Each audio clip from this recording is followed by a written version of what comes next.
Patience दिखाना और strength दिखाना, इन दोनों का बैलेंस्ड वे में काम करना ही एक्चुअली शिव शक्ति ऊर्जा का बैलेंस्ड वे में काम करना होता है। तो आपके घर भी खुशियों का डेरा, जब जागो तभी सवेरा। आशा करती हूँ आप सभी खुश हैं, स्वस्थ हैं, मस्त हैं। Welcome to my YouTube channel create your own world, Meena Sagar. रिश्ते को संभालने के लिए, रिश्ते को स्मूथली चलाने के लिए कभी कभी बिटवीन हस्बैंड एंड वाइफ कुछ एडजस्टमेंट्स, कुछ कॉम्प्रोमाइजेस करने पड़ते हैं।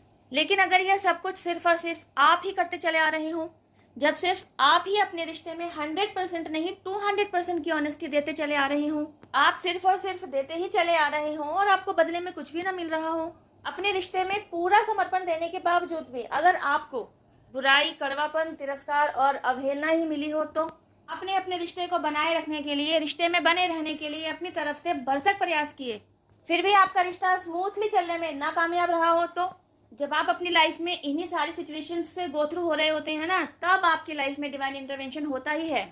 और यह डिवाइन इंटरवेंशन खुद डिवाइन द्वारा ही करवाया जाता है और आपके डिवाइन काउंटर पार्ट को ही इसका मीडियम भी बनाया जाता है और आपको समझाया जाता है रिश्ते को बनाए रखने की जिम्मेदारी दोनों पक्षों के बराबर की होती है। किसी भी रिश्ते को बनाए रखने के लिए इक्वल गिव एंड टेक जरूरी है। 60-40 चल सकता है, लेकिन सारे एफर्ट्स एक ही तरफ से आए, यह इक्वल गिव एंड टेक नहीं है। आपकी अवेकनिंग कराने के लिए आपके ही डिवाइन काउंटर पार्ट को चुना जाता है, उसी के द्वारा आपको सोल शॉक दिलवाया जाता है। इसी अवेकनिंग प्रोसेस से गो थ्रू होते होते आपको अपने द्वारा अब तक अनजाने ही की जाती रही सारी गलतियां समझ में आती हैं। उन गलतियों का फायदा चालाक लोगों द्वारा किस तरह उठाया गया, यह समझ में आता है। इस अवेकनिंग प्रोसेस के तहत ऐसी डिवाइनली गाइडेड सिचुएशंस को क्रिएट कराया जाता है, जिनके साथ डील करने के बाद न केवल आप खुद अपनी वर्थ को पहचान पाते हैं, बल्कि आपका डिवाइन काउंटर पार्ट भी आपकी वर्थ को समझने लगता है। आपका डिवाइन काउंटर पार्ट डिवाइन द्वारा दी गई आपको ही अवेकन कराने की भूमिका बहुत अच्छे से निभाता है। आपको मानसिक लेवल पर इतना तोड़ देता है कि आपके पास डिवाइन को सरेंडर कर देने के सिवाय कोई चारा ही नहीं बचता। आपके इस अवेकनिंग प्रोसेस जर्नी में डिवाइन प्लान इस तरह काम कर रहा होता है, आपके डिवाइन काउंटर पार्ट द्वारा जितना आपको टॉर्चर किया जा रहा होता है, उतना ही आप इनर वर्क की सीढ़ियां चढ़ रहे होते हैं। और इनर वर्क करते हुए इतनी सीढ़ियां चढ़ लेते हैं कि वहां आपको अपनी स्ट्रेंथ पता चलती है, आपको अपना पेशेंस लेवल पता चलता है, आपको पता चलता है कि आपके अंदर सिचुएशंस को संभाल लेने की जादूगरी है। आपके द्वारा अननोइंगली एक्सट्रीम लेवल का पेशेंस दिखाते हुए कभी सिचुएशन को बिगड़ने नहीं दिया गया। आपको समझा दिया जाता है कि आपको हर सिचुएशन को ही पेशेंटली हैंडल नहीं करना है, कहीं कहीं आपको आपकी स्ट्रेंथ दिखाने की भी जरूरत होती है। आपको अवेकन करा के आपको समझा दिया जाता है कि आपको इस बात की समझ, आपको इस बात की परख होनी चाहिए कि सिचुएशन के साथ डील करने के लिए कहाँ आपको पेशेंटली हैंडल करने की जरूरत है और कहाँ आपको अपनी स्ट्रेंथ दिखाने की जरूरत है। पेशेंस दिखाना और स्ट्रेंथ दिखाना, इन दोनों का बैलेंस्ड वे में काम करना ही एक्चुअली शिव शक्ति ऊर्जा का बैलेंस्ड वे में काम करना होता है।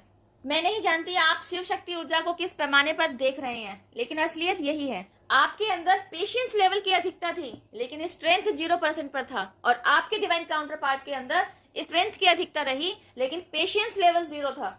डिवाइन द्वारा आपको अवेकन कराने के लिए आपके ही डिवाइन काउंटर पार्ट को जो कार्यभार सौंपा गया ना, वह उसने बखूबी निभाया। समय समय पर वह आपको सोल शॉक देता रहा और आपको टॉर्चर करता रहा। दूसरी तरफ आप अपने ऊपर उतनी ही परसेंटेज से और तीव्र गति से अपने ऊपर काम करते गए और अपने आप को, अपने व्यक्तित्व को निखारते चले गए, अपनी सोल की ग्रोथ करते चले गए।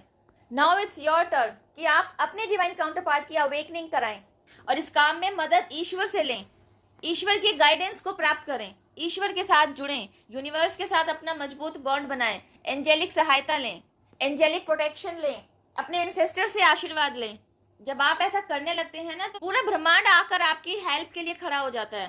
पहली बात तो आपको क्लैरिटी मिल जाती है कि सामने वाला बंदा आपका डिवाइन काउंटर पार्ट है भी या नहीं, और दूसरी बात, जब आपको कंफर्मेशन मिल जाती है कि ये बंदा या यही बंदी आपका डिवाइन काउंटर पार्ट है, तब आप उस रिश्ते को हाथ से नहीं जाने देते। पहले जो काम आप अननोइंगली कर रहे थे ना, और अपनी सेल्फ रिस्पेक्ट को तवज्जो नहीं दे रहे थे, अपनी वर्थ को नहीं पहचान रहे थे, अब आप क्योंकि अवेकन हो चुके होते हैं, आपको अपनी वर्थ समझ में आ चुकी होती है, आपको समझ में आ चुका होता है कि अपने सेल्फ रिस्पेक्ट को प्रायोरिटी में किस तरह रखा जाता है। इनर वर्क करते करते जब आप ये सारे चेंजेस अपने अंदर ले आए होते हैं ना, तो उसकी वजह से आपका डिवाइन काउंटर पार्ट भी ना एनर्जेटिक लेवल पर चेंज होने लगता है। उसके अंदर ऐसे ऐसे बदलाव आते हैं जो पहले कभी आपने नहीं देखे थे।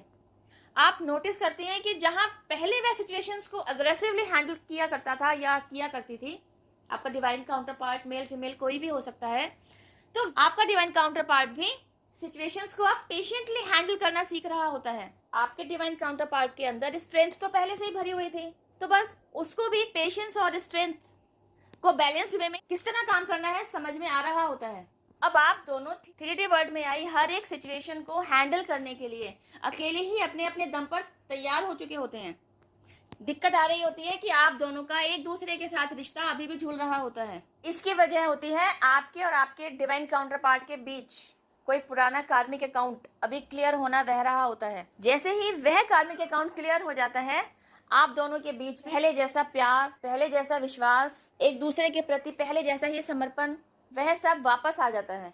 क्योंकि आप एक दूसरे के डिवाइन काउंटर पार्ट हैं, तभी ना डिवाइन इंटरवेंशन आपकी लाइफ में एंटर कराया जाता है। आपको पूरी तरह से डिवाइनली प्रोटेक्शन में रखा जाता है, ताकि आप दोनों सोल लेवल पर एक दूसरे को आगे बढ़ाने की तरफ कार्यरत रहें। जब आप अपना यह काम पूरा कर चुके होते हैं ना, तो आपको 3D वर्ल्ड में भी ना अबंडेंट लाइफ जीने को मिलती है।